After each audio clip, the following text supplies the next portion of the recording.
అందరికీ ప్రైజ్ లాడు. సమయం ఇచ్చిన అయ్యగారికి, సంఘ కమిటీకి, సంఘ పెద్దలకు, స్త్రీలకు అందరికీ నా యొక్క వందనాలు, స్తోత్రాలు. హల్లెలూయా. ఈ 6వ మాట సమాప్తమైనదని యేసు చెప్పిండన్నట్టు. సమాప్తము అంటే ఏంటంటే, ఒక ఇంటివాడు ఒక మేస్త్రికి అప్పచెప్పినప్పుడు ఆ పని అంతా ముగించబడినప్పుడు నీ ఇల్లు కంప్లీట్ అయిందని ఆ యొక్క ఇంటి యజమానికి చెప్తూ ఉంటాడు. ఎందుకంటే సమాప్తమైన మాటకు దాని అర్థము. మళ్ళీ ఇంకొకటి ఏంటంటే, ప్రింటింగ్ వేసేవానికి నీ ఇల్లు ప్రింటింగ్ వేస్తాను అని చెప్తాడు. వేసిన తర్వాత ఏమంటాడంటే, నీ ప్రింటింగ్ చేసినాను, అయిపోయింది, సమాప్తం అయిపోయిందని చెప్తాడు. ఈ సమాప్తమైన మాట ఇది కథం చేసిన కిందికి అంటే ఒక మింట్రీవాడు పరీక్ష రాసినప్పుడు ఆ మింట్రీవాడు ఏం చేస్తాడంటే యుద్ధములకు సమీపించి పంపుతాడు. ఎందుకంటే ఆ మింట్రీవానికి ఉన్న తరబితును బట్టి ఆయన యుద్ధంలోనికి నడిపిస్తాడు. కానీ యేసు సమాప్తమైన మాటకు దాని అర్థము అంతే, సమాప్తమైనదని చెప్తున్నాడు. సమాప్తము అంటే యేసు తన పనినంతా ఈ భూలోకంలో తన తండ్రి పంపినాడు కాబట్టి ఆయన పంపిన పనిని నెరవేర్చడానికి దేవుడు సమాప్తము చేసినాడు.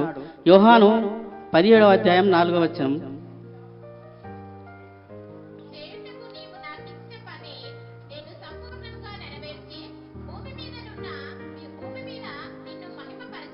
చాలు. మరి ఆయన భూమి మీద సమస్తము చేయుటకు అధికారం ఉన్నది. ఎందుకంటే సమస్తము చేయుటకు ఆయన మానవ పాపముల కొరకు, ఆయన పాపముల కొరకు చేసే పని ఆయన దేవునిని మహిమపరిచినట్టు ఈ వాక్య భాగంలో కనపడుతుంది. ఎందుకంటే దేవుడు మహిమ పొందినాడు, ఆయన ఎడల దేవుడు కీర్తి పొందినాడు. ఎందుకంటే ఒక స్త్రీ వ్యభిచారం చేత పట్టబడిన స్త్రీ ఏం చేసిందంటే, ఆ స్త్రీని వ్యభిచారం చేస్తుండగా పట్టబడ్డది. ఆ స్త్రీని తోలుకొని యేసు ప్రభువు ముంగట నిలబెట్టినారు. ఎందుకంటే ఆ స్త్రీకి ఏమి చెప్తాడో, మోషే ధర్మశాస్త్రం ప్రకారం ఈ స్త్రీని రాళ్లతో కొట్టి చంపాలని ఆ యొక్క ఆజ్ఞ ఉంది. కాబట్టి ఇతడైతే యేసు వస్తున్నాడు, ఈ యొక్క దినాలలో యేసు ఏమి చెప్తాడని ఆయన యేసు దగ్గరికి తీసుకొని వచ్చినప్పుడు, ఆ యేసు మీలో పాపము లేనివాడైతే మొదట ఆ స్త్రీ మీద రాయి వేయవచ్చునని ఆయన అడిగినప్పుడు వారిలో పాపాలు కనపడ్డాయి. ఆ స్త్రీ మీద రాళ్ళు వేయలేక వెనకకు మర్రిపోయినాడు. ఎందుకంటే దేవునికి స్తోత్రం, ఈ యొక్క ధర్మశాస్త్రాన్ని ఆయన సమాప్తం చేసినాడు. ఎందుకంటే దేవుడు గొప్పవాడు, ఆయన సమస్తం చేసినాడు. లేకుంటే ఈ మోసే ధర్మశాస్త్రాన్ని సమాప్తం చేసినాడు, కొట్టివేసినాడు. ఎందుకంటే దేవునికి మహిమ కలుగును గాక. 7, 8 అదే అధ్యాయంలో. మరి ఇక్కడ యేసు ప్రభుల వారు ఆయన పంపినప్పుడు, ఆయన పనిని నెరవేర్చినప్పుడు ఆయన కీర్తికి మహిమకు కలిగినది. ఒకళ్ళు మంచిగా చదవండి. 7వ వచనం 8వ వచనం. నువ్వు నాకు అనుగ్రహించిన మాటలు వారికిచ్చి ఉన్నాను, వారు ఆ మాటలను అంగీకరించి నేను నీ యొద్ద నుండి బయలుదేరి వచ్చి తినని నిజముగా ఎరిగి నువ్వు నన్ను పంపితివని నమ్మిరి గనుక నీవు నాకు అనుగ్రహించినవన్నీ నీ వలనే కలిగినవని వారు ఇప్పుడు ఎరిగినారు. మరి యేసు ప్రభు తన ప్రజలకు ఈ భూమి మీద సేవ చేసి ఇది ప్రార్థన అంశం కాబట్టి ఆయన నువ్వు నాకు ఇచ్చిన బాధ్యతను బట్టి నెరవేర్చినారు, నాకు ఇచ్చిన పనులను కాబట్టి వారు అంగీకరించినారు, వారికి నావిచ్చిన వాక్యమును బట్టి వారు విన్నారు అని యేసు ప్రభు వారు ఈ యొక్క ప్రజలకు తెలియజేస్తున్నాడు. ఇంకా 17, 20 సత్యమును మనకు ప్రతిష్ఠ చేసినాడు యేసు ప్రభు. ఎందుకంటే సత్యం అంటే వాక్యంలో జీవముంది. ఆ యొక్క సత్యంతోని ప్రతిష్ఠ చేసుకున్నాడు. ఆ యొక్క సత్యమును అంగీకరించినారు ప్రజలు, వారికి కార్యాలు జరిగినాయి. ఇది ప్రార్థన వాక్యము, వారికి కార్యాలు జరిగిన అనేక మేలులు జరిగినాయి. ఎందుకంటే సత్యము ప్రతిష్ఠ అంటే ఒక భార్యకు భర్తకు ఒక అనుబంధం కావాలంటే ఒక మంగళసూత్రం కట్టాలి. భూమి మీద ఉన్నంత సేపు దానికి భర్తగా ఉంటుంది, భార్యకు భర్తగా ఉంటారు. ఎందుకంటే యేసు ప్రభు ఈ లోకంలో మనకు సత్యమును ప్రతిష్ఠ చేస్తున్నాడు. మనము ఆయనకు విధేయులమై బ్రతికి ఆయనకు విధేయులమై జీవించాలని ఆయన ఆశ ఉన్నది. దేవునికి మహిమ కలుగును గాక. ఇంకో 21వ వచనం. అందులో ఏకమై ఉండాలన్నట సంఘమైనా కానీ ఆయన ప్రజలై ఏకమై ఉంటే ఏం చేస్తుందంటే ఏ కార్యమైనా జరుగుతుంది. ఎందుకంటే ఆయన సమస్తమైన కార్యములు చేయగలిగే దేవుడు. మనం విశ్వాసం ఉంచబడాలి. దేవునికి స్తోత్రం, మహిమ కలుగును గాక. ఎందుకంటే గొప్ప దేవుడు, అనేక కార్యములు చేసే దేవుడు.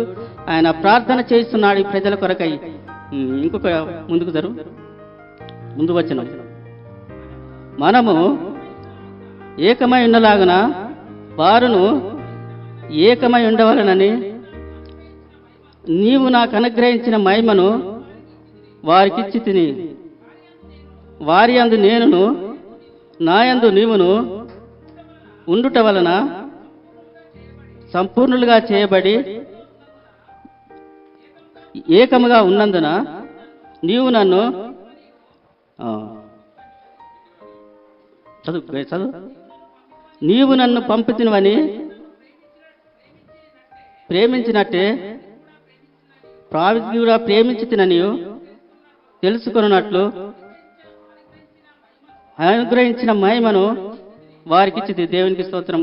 మరి ఈ లోకంలో మనము బ్రతుకుతున్నామంటే ఆయనను మనల్ని ప్రేమిస్తున్నాడు, ఆయనను మనల్ని కాపాడుతున్నాడు, మనల్ని భూమి మీద బ్రతికిస్తున్నాడు. ఎందుకంటే ఆయన మాటలు ఆయన మాటలు ఆయన ఆరాధనలు మన జీవంలోనికి నడిపిస్తున్నాయి. దేవునికి మహిమ కలుగును గాక. ప్రకటన 6:4.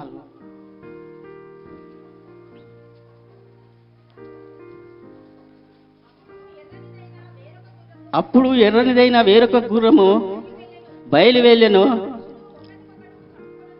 మనుషులు ఒకరినొకరు చంపుకొనున్నట్లు భూలోకంలో సమాధానముగా లేకుండా చేయుటకును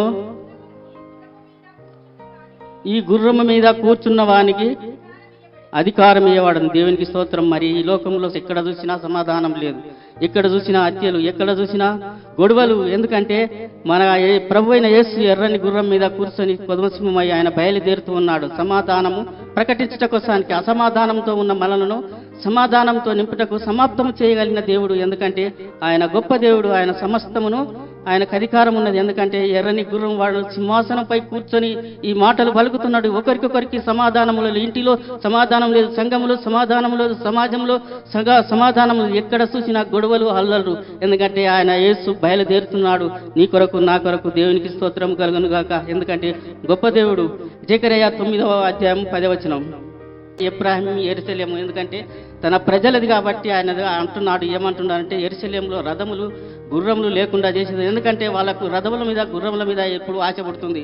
ఎందుకంటే తన దేవుణ్ణి మర్చిపోయినట్టు కనపడుతుంది. ఎందుకంటే మనం యుద్ధము చేసే దేవుడు మన యొక్క కార్యములు ఆ యుద్ధములు లేకుండా చేస్తాను, రథములు చేకుండా చేస్తాను. యెరూషలేమ సంతోషించమని ఈ యొక్క మాట ఈ యొక్క వచనంలో కనపడుతుంది. ఎందుకంటే మనకు ఆయనకు సమాధానము ఇచ్చే దేవుడు. ఎందుకంటే సమాధానం ఇచ్చే దేవుడు, సమాప్తం చేసే దేవుడు అయి ఉన్నాడు.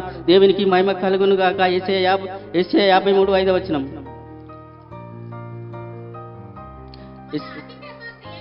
మన అతిక్రమ క్రియలను బట్టి అతడు గాయపరచబడెను, మన దోషములను బట్టి నలుగగొట్టబడెను. మన సమాధానార్థమైన శిక్ష అతని మీద పడెను, అతడు పొందిన దెబ్బల చేత స్వస్థత కలుగుచుండని. దేవునికి మహిమ కలుగును గాక. మనం పాపంలో పడినప్పుడు దేవుడు ఏం చేస్తాడంటే అనేక రోగాలకు గురి అయినప్పుడు మనకు ఎక్కడ సమాధానం దొరకదు. ఎందుకంటే ఆయన సమాధానపరిచే మనం ఆయన పొందిన దెబ్బల చేత మనకు స్వస్థత కలుగుతుంది. ఆయన పొందిన గాయముల చేత మన తలంచిన తలంపుల చేత తల మీద ముళ్ళ కిరీటం. ఆయన మన ఆలోచనలు బట్టి మనకు బదులు ఆయన శిక్ష విధింపబడ్డాడు. ఎందుకంటే దేవుడు గొప్పవాడు కనుక మనం పొందే గాయము మనం పొందే శ్రమలను ఆయన మీద వేసుకొని ఆయన మనకు సమాప్తం చేసినాడు. ఎందుకంటే దేవుడికి మహిమ కలుగును గాక. లూకా 4:18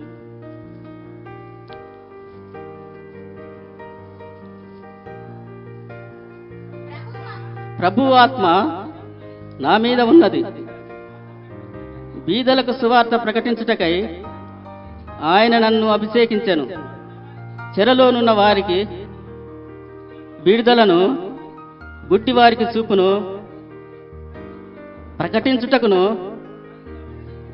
నలిగిన వారిని విడిపించుటకు, హితవస్త్రము ప్రకటించుటకును ఆయన నన్ను పంపినాడు. దేవునికి మహిమ కలుగును గాక. మరి ఈ లోకంలో అనేక ఆత్మలు నశించిపోతున్నాయి.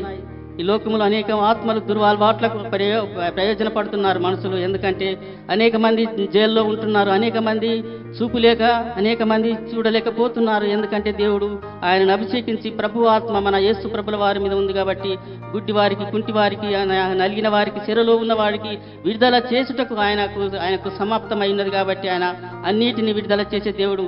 ఆయనకు మహిమ కలుగును గాక. ఎందుకంటే దహన బలుల మీద ఆయన సమాప్తం చేసినాడు. మరి ఇశ్రాయేలులు పాపం చేస్తే ఆయన ఆ ప్రజల పాపం నిమిత్తము ఆ బలి అర్పణ కోసానికి కోడెలను, మేకలను, గొర్రెలను తీసుకొని వచ్చేవారు. ఆయన దాని సుక్మ సమాప్తం చేసినాడు. ఎందుకంటే మన ప్రభువు అయిన యేసు అన్నిటినీ సమస్తం చేసినాడు. దేవునికి మహిమ కలుగును గాక. యోహాను 10:10.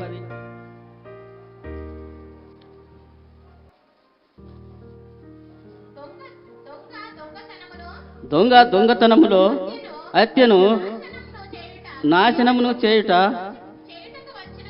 చేయుటకు వచ్చును గాని మరి దేనికి రారు. మరి లోకముల అపవాది, దుష్టైన అపవాది దొంగతనానికి వస్తాడు కానీ మరి పని ఏంటికి రాడు. ఎందుకంటే దొంగ అంటే అపవాది అన్నట్టు.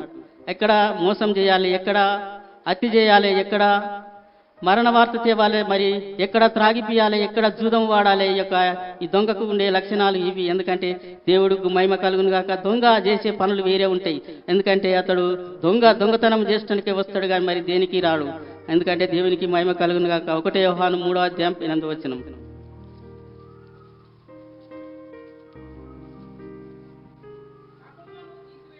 పాపములను తీసివేయుటకై ప్రత్యక్షమాయనని మీకు తెలియను. ఆయన యందు పాపమేమీ లేదు.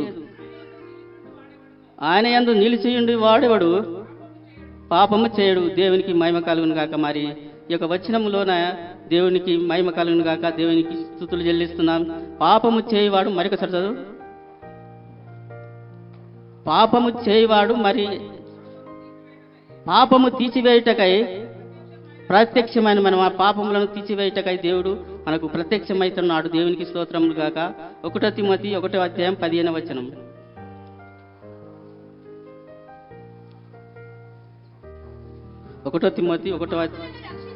పాపులను రక్షించుటకు క్రీస్తు యేసు లోకమునకు వచ్చెను. వాక్యము నమ్మదగినదియు పూర్ణ అంగీకారమునకు యోగ్యమైనది ఉన్నది. మరి లోకంలో నశిస్తున్న పాపుల కొరడానికి ఆయన వచ్చినాడు, సమస్తమై చేసినాడు. ఎందుకంటే పాపులను ఏ పాపంలో ఉన్నామో మనకు తెలియదు కానీ ఆయన అయితే సమాప్తమని చేష్టకు ఆయనకు అధికారం ఉన్నది. ఎందుకంటే పాపులను రక్షించుట కొరకు ఈ లోకమునకు వచ్చినాడు. దేవునికి మహిమ కలుగును గాక. మార్కు 10:45. మార్కు 10:45. మనుష్య కుమారుడు పరిచారము చేయించుకొనుటకు రాలేదు గాని పరిచారము చేయుటకు అనేకులకు ప్రతిగా విమోచన క్రయధనముగా తన ప్రాణమును ఇచ్చుటకు వచ్చిననియు. చాలు. మరి మనుష్య కుమారుడు దేవుడు యేసుక్రీస్తు ప్రభుల వారు నాకు పరిచర్య చేసేటకు, నిన్ను నన్ను కాపాడుకుంటకు, నిన్ను నన్ను దినదినము బ్రతికించుట కొరకు, నిన్ను నన్ను కాపాడుకోవడానికి ఈ లోకంలో ఎక్కడ వెళ్ళినా దేవుని యొక్క దూతలు, దేవుని యొక్క మహిమ మన చుట్టూ తిరుగుతూ ఉంటాం. మనం గ్రహించుకోలేము. ఎందుకంటే ఆయన కీర్తిగల దేవుడు. ఒక మాట చెప్పి ముగిస్తాను. పగడాల ప్రవీణయ్య గారు భార్య ఒక చక్కని మాట అన్నది. ఆయన కడప డిస్టిక్లో చెందినవాడు, పొద్దుటూరు గ్రామానికి చెందినవారు. ఆయన రాజమండ్రిలో చర్చిని కట్టుకొని నిర్మించుకొని చుట్టూ పరిసర ప్రాంతాల చుట్టూ సేవ చేస్తున్నాడు. ఎందుకంటే ఆయన సేవ ఎంతో గొప్పగా జరిగేది, ఆయన సేవ ఎంతో మహిమకరంగా జరిగేది. ఏమి పని విషయంలో పోయినాడు హైదరాబాద్కి, ఆయనకు యాక్సిడెంటో లేకుంటే హత్యనో చేసి చంపేసినారు. ఆయన భార్య పోస్ట్ మార్టం తెచ్చి నాకు ఒక్కొక్కటే మాట అన్నది, నా ప్రభు నన్ను క్షమించండి కాబట్టి నేను అతన్ని క్షమిస్తున్నాను. నా ప్రభు ప్రేమమయుడు కాబట్టి నేను ప్రేమ అందరికీ పంచిపెడతాను. ఒక చక్కటి మాట పలికినాడు. ఎందుకంటే దేవునికి మహిమ కలుగును గాక. క్షమగుణము కలిగి ఉండాలి. ఆయన సమాప్తము చేసే దేవుడు. దేవుడి కొద్ది మాటలు ఇచ్చినందుకు దేవునికి స్తోత్రం.